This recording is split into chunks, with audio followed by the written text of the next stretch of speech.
Okay, so here I am again. I remembered my chain of thought. So astrology and astronomy, right? The difference. Yes. And also this when we then take that and put it into the horoscope. What's your star sign? Leo. Leo, right? But Leo is as depicted by the Europeans using their geographical localities to describe what a person who is of an line, who was born on this time of the year. This would have been the constellation that was present or visible, and therefore this person is highly likely to display these types of characters. When you cross the equator and now you come into the southern hemisphere, we're gonna just, for argument's sake, north is that way and south is this way, and we accept it as it is for now. The same person that has been born in the southern hemisphere, like you have, and another person born at the same time in the northern hemisphere, and you are a Leo, and well, according to them, both of you are Leos. Why is that no different? Because we've already been able to prove, if you go to the center of the earth, you go to that's Uganda, right? Yeah. You have a point where you have the southern hemisphere and the northern hemisphere, and if you take a bowl of water and you walk with it in the southern hemisphere, the water spirals in a direction to what's in the northern hemisphere, literally a few steps apart. And so definitely nothing in the southern hemisphere is going to be exactly like the northern hemisphere. But why is there a need to insist that your horoscope as an Aquarian, I'm an Aquarian in February, and they defining this character, and they insist that because I'm an Aquarian, and so I should have these personality traits. And yeah, I find myself having an argument with that to say, am I really an Aquarian? Because then I need to know what is the polar equivalent of Aquarius during this time of the year in the other side of the hemisphere. Then maybe I'll start to learn to understand, and even the description of that person. Half the time we don't realize that after reading that, you're fun-loving, you're stubborn, you're kind, you're this, in love relationships, you're gonna get, and then you read this so many times, you start to slowly condition yourself and gravitate towards that person. But when you look at yourself, like deep down, this is not you. How is this? I'm sure it's part of the colony. Yeah, of course. It's colonizing tool. Yes. And the programming and the socialization that they are using in order to have us look at us a certain way, look at ourselves in a certain way that suits them, of course. But how is it that we do not have this kind of knowledge documented for Africans in terms of the horoscopes, something that is just for Africans? We do have our horoscope, which Champollion, one of the French scientists and scholars who went with Napoleon to Egypt, stole it from Dendera, from the temple. Actually, they blow it. They took it. It's in the Louvre now, in the French Museum. We call it in our language mulu mulu, which means plenty. A lot of animal symbols. Now the Greeks, when they come across that, they call it Zodiac, from the word zoo, which is animals, because of the whole lot of animal symbols around that.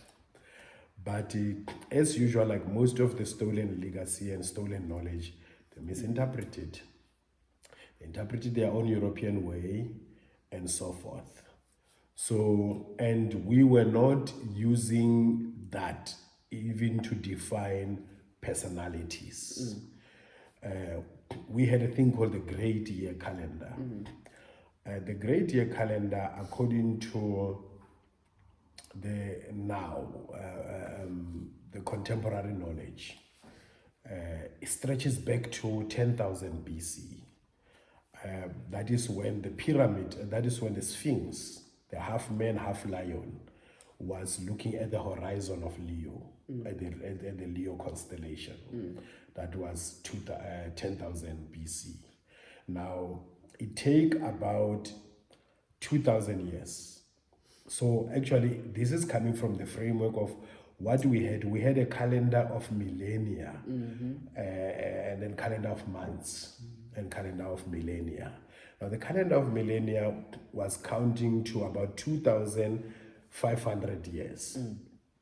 So we had a circle divided into 12 arcs, which are basically the 12 houses where the sun passes through over a period of 26,000 years.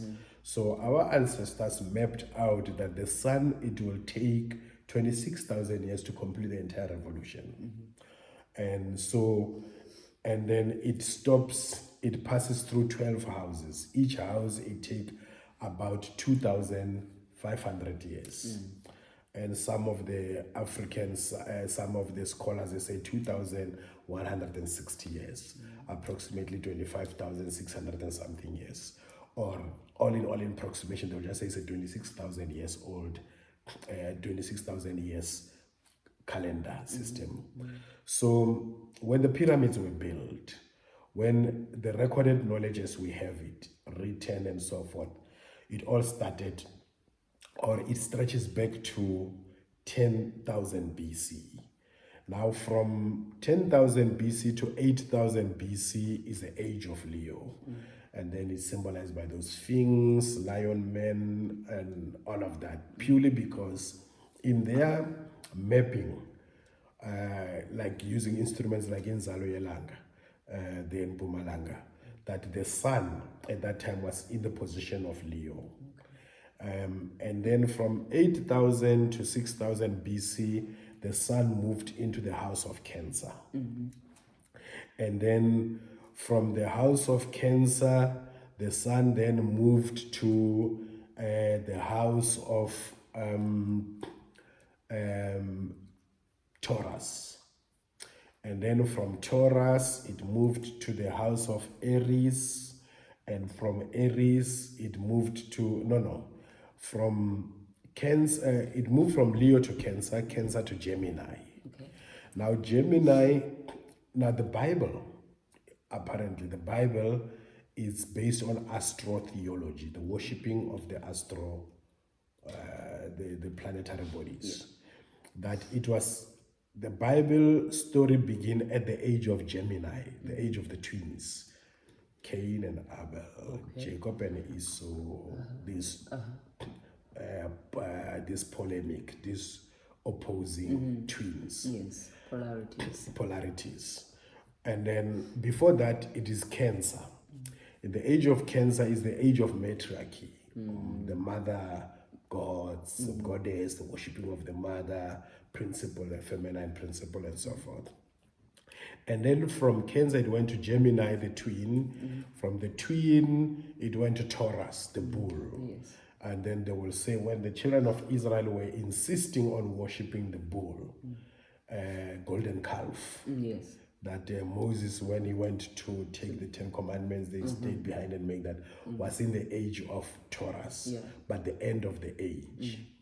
And now from Taurus was Aries, the ram.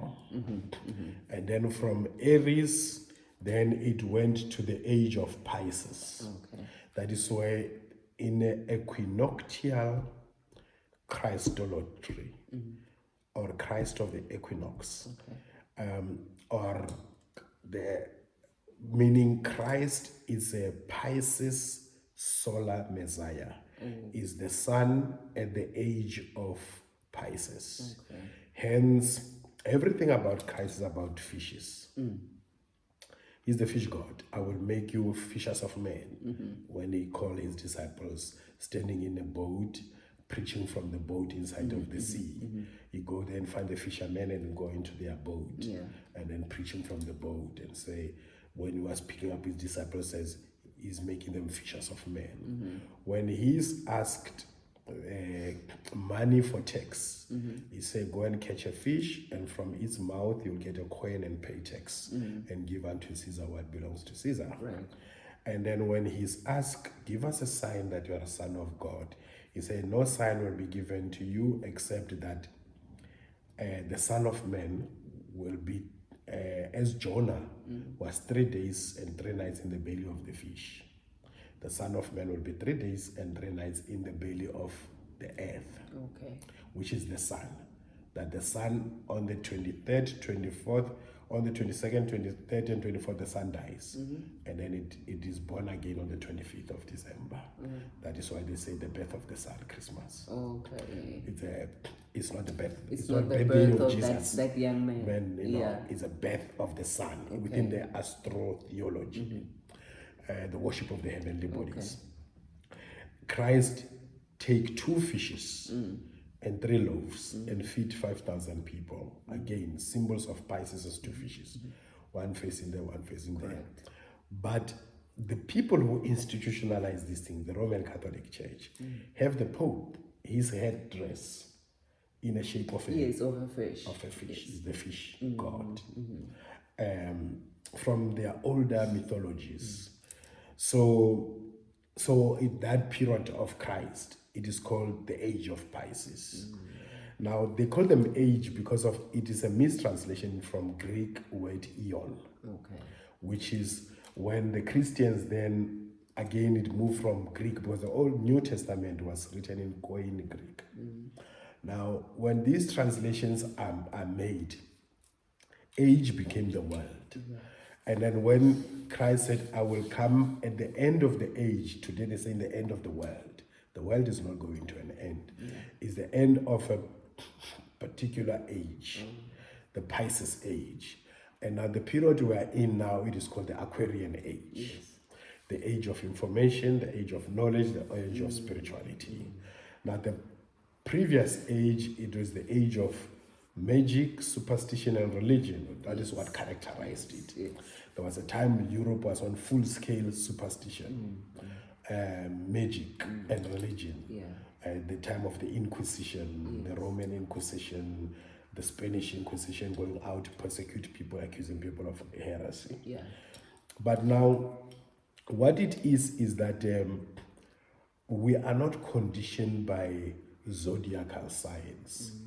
Now, what conditioned us is being socialized in that atmosphere that every secular magazine has got a star signs. We grew up with that thing.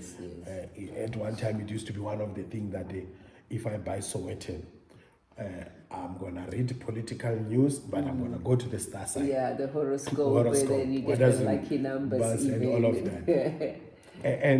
And you're right that most of the time, the characteristics that are defined there are not necessarily yours. You don't identify with them. But because the mind is conditioned that way. Now, you tend then to do, what you tend to do is you're trying to assimilate. You're conditioning yourself to be the Aquarius. You find somebody who's naturally bully, because I'm a Taurus. You're not a Taurus. You're just rude. Rude. So now, first of all, no human beings are the same. And nature does not produce the same. Everyone is different.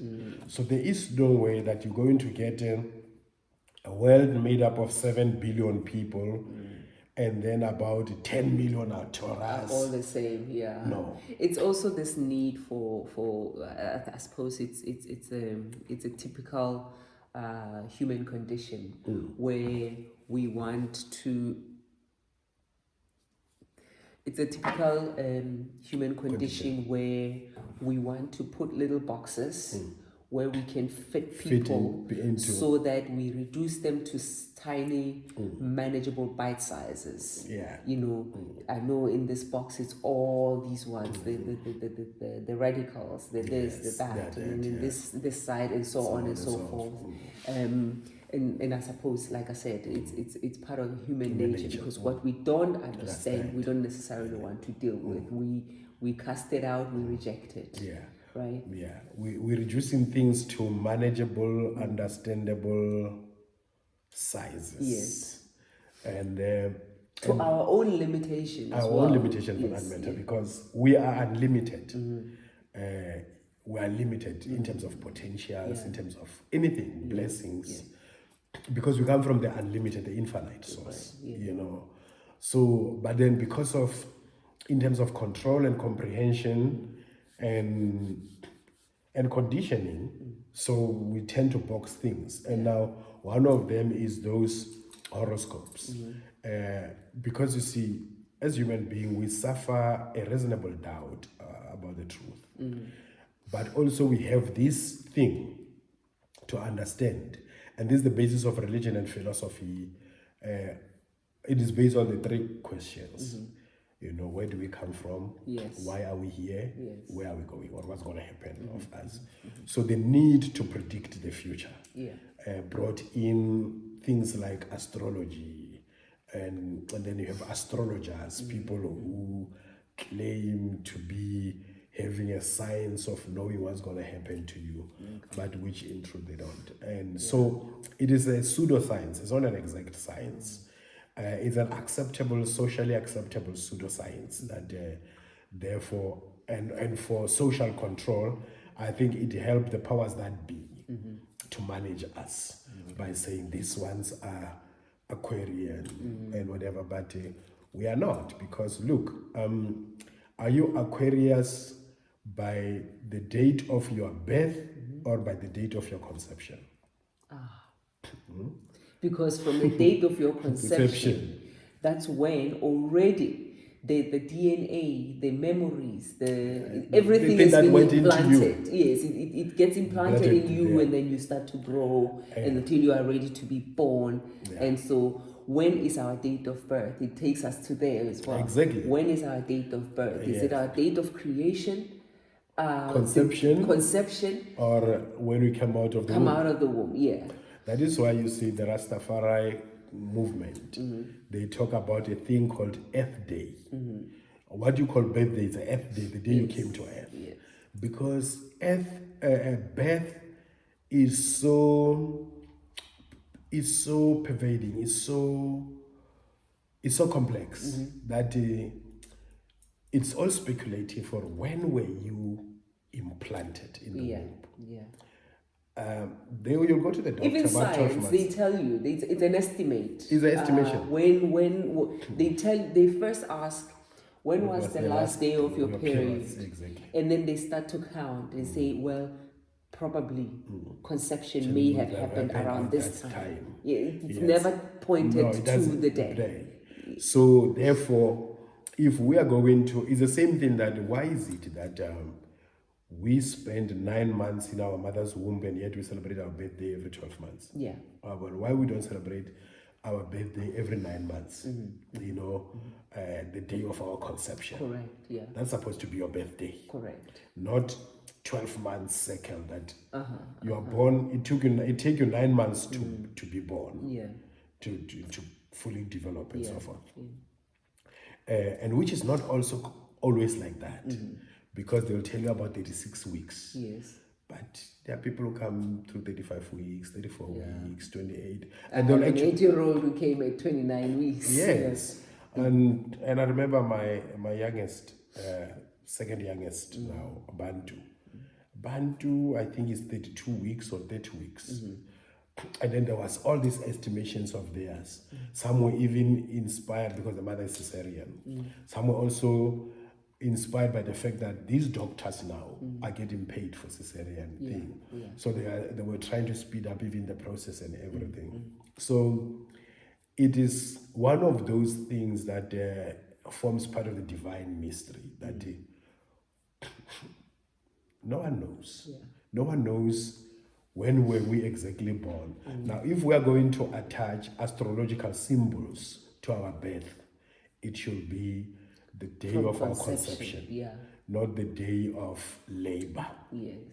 When you break out of the, when you come out of the womb. Yeah, I suppose, they've just decided by convention that this is going to be the agreed standard. And unfortunately, had it been put to a vote, and so the Africans get to have to weigh in on that. And I do believe that the Africans would have had a whole different approach to what a person's date of birth is. Looking at what we've just discussed right now. Yes. Right. Okay. This has been very insightful, very useful information, and it certainly gives me a whole new perspective on things, and it teaches me also to question a whole lot of things that I've gone around thinking those are the gospel, because it's documented in those literature books, and this is how we do things, and I'm gonna take con of a ship one day, and I will be a very dangerous person, let's just say, because I will be questioning all of these things. How is it that we've all agreed that this is how we're going to be navigating our ships? Yeah. And so, but thank you so much for your time. No, you're welcome. Please subscribe to the Bantu Soul Society YouTube channel, and follow us, and comment, and ask a lot of questions if you need to.